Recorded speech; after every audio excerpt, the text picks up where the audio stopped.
Welcome back.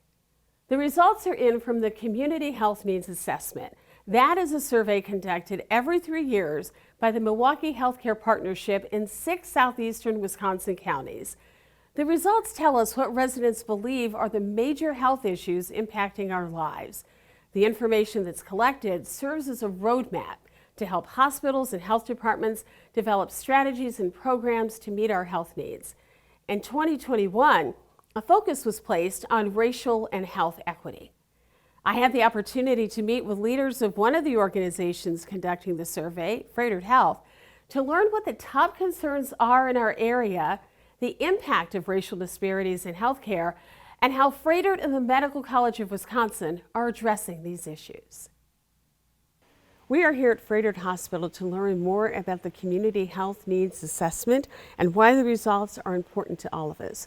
Joining us is Eric L. Conley, Executive Vice President of Froedtert Health and President of Froedtert Hospital, and Amanda Wisth, Community Engagement Data Analyst from Froedtert Health. Thanks to both of you for being here with us and for having us here at Froedtert. Sure.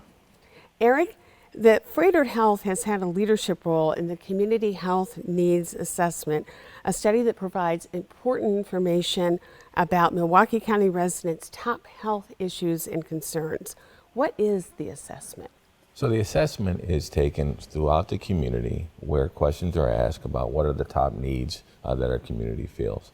It's a coordination with the department of multiple other hospitals in partnership with the Milwaukee Health Care Partnership that really organizes the whole event. And the idea is to get an understanding of what the top needs assessments are from a health perspective from the community in each of the communities. And then it's given to the hospitals and healthcare systems throughout the county. That's like a 6-county area that we do this needs assessment in. And then a plan is developed to address those specific needs. What did the survey find were the top health needs and concerns in the area? So you're talking violence, access, alcohol use, drug and overdose, and mental health.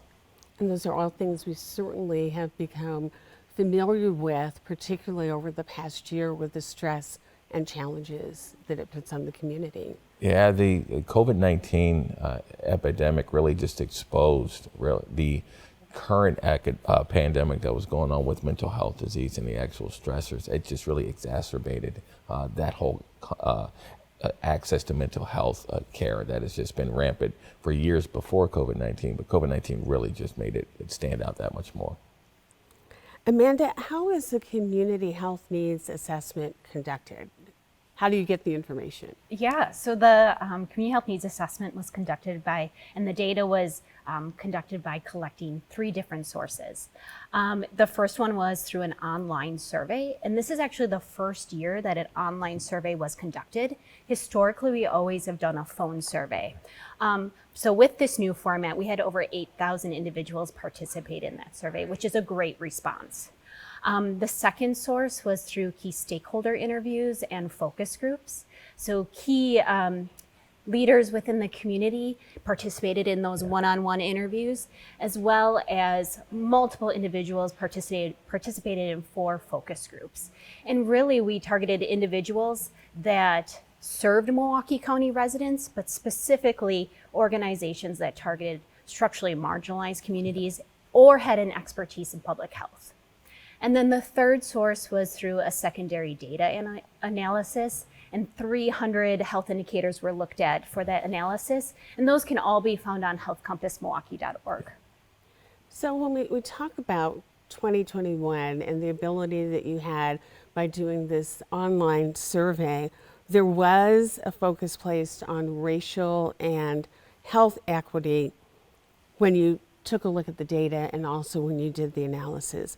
Can you talk about how health disparities and inequities impact overall health? Yeah, so we know that people of color experience worse health outcomes than white people. So we had the opportunity with this redesigned online survey to be really intentional about asking questions about racism and discrimination as a key determinant of health.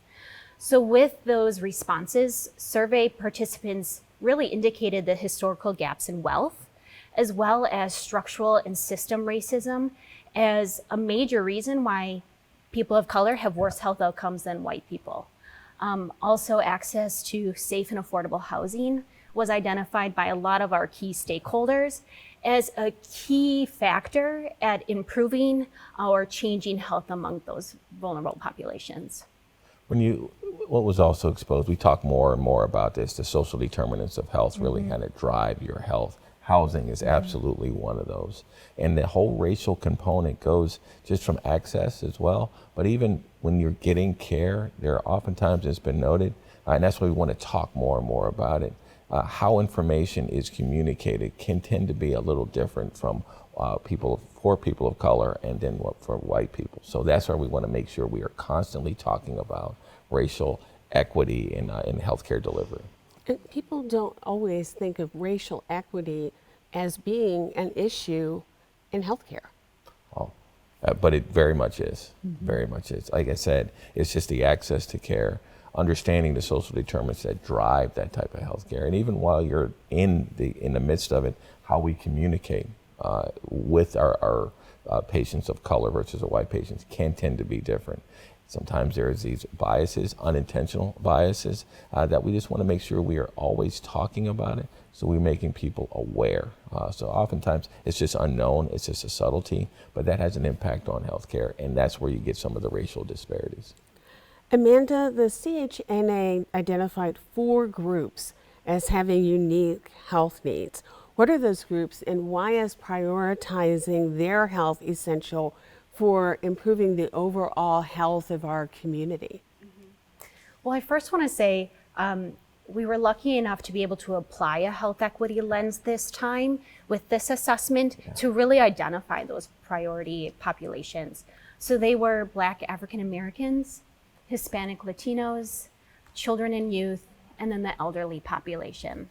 So there's a lot of statistics around those health disparities among those populations. But some of them are 1 in 4 children live in poverty, and that's 3 times more likely for those that are Latino and 4 times more likely for those that are Black. And then even when looking at the elderly population, because this comes up a lot, many of them are facing more social isolation, and that 1 in 3 live alone. Eric, what is the Froedtert and the Medical College of Wisconsin Health System doing to address the findings of the assessment? That's a lot. When we take a look at those 4 big issues, the 4 big groups that are really impacted, what's being done? It's a lot of things that the Froedtert and the Medical College are doing. We did partner with 16th Street. We do have a natural partnership with that organization, as well as Progressive Health, Milwaukee Health Services Center. But we also partnered with them to do a new behavioral health center in that community, to again to address one of those needs there of behavioral health. We've also partnered with the 3 other health systems in the area: Children's Hospital Wisconsin, Advocate Aurora, and Ascension Health, along with the county, to create and open a mental health emergency crisis center on 12th and Walnut. That hospital was built with that partnership. Each side really putting in almost a total of like $24 million and $12 million in capital costs and $12 million in operating costs, split amongst those entities to really address the growing and ever-growing mental health emergency needs of our communities. Those hospital systems came together during the pandemic and secured, put together the operating model, and built a system to address those specific needs. And that will open up September 6th of this coming year. So that was a major initiative that was an undertaking to address one of those major issues there of behavioral health. And then we have alcohol and drug abuse usually comes with that. So again, we have a center that is able to address a lot of those needs. We did talk very briefly about violence as being one of the key issues that the survey found that really concerns people in the community. In particular, gun violence is a key contributor to that concern. How has Froedtert and the Medical College of Wisconsin Health System really worked to support our region's response to this incredibly serious and heartbreaking issue? Well, as you know, we've rated, not us, but it's been out there that gun violence, and violence in particular, is a health issue, not a public nuisance. It's a health issue and a health crisis. we've partnered with, Froedtert Medical College has partnered with 414 Life, really about interrupters, trying to interrupt the cycle of gun violence.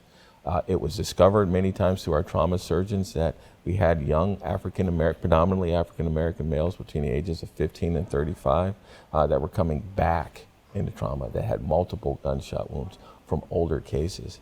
This program that was partnership with, at the time, the Office of Violence Prevention, Reggie Moore, started the Blueprint for Peace, and part of that was this 414 Life interrupter program. And the whole concept is when the gun violence occurs, to kind of interrupt the recidivism of violence, right? Where retaliation is involved, and kind of interrupt that process by talking, applying really simple case management and social work skills to understand the cause of the violence. And many of the causes of violence are the same causes of our health disparities that you see. It is housing, it is the access to work and things like that, that these interrupters get involved with and kind of use a whole case management type approach to interrupting the violence with that word.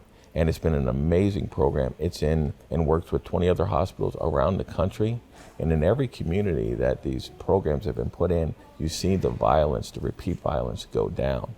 Now, a lot of our numbers through the pandemic, just across all many cities, have still gone up. But this program has really had a major impact in the lives of many of the young young people who've experienced this violence here in Milwaukee. And we're continuing to expand it. Every hospital we have within the Milwaukee County is a part of this program. Froedtert Medical College, because of our trauma center status across, really has the impact of it. Well, it certainly seems that the community health needs assessment has provided valuable information, but that Froedtert has really been at the lead of not necessarily waiting for that data to come to begin to make some of the changes that are going to make our community much healthier. Eric and Amanda, thank you so much for being with us today and having us here at Froedtert Hospital. Thank you for the opportunity. Thank you. We just heard about violence interrupters in my interview with Froedtert Health. Coming up, we'll learn about Milwaukee County's Violence Interrupters program and the results that are already showing success.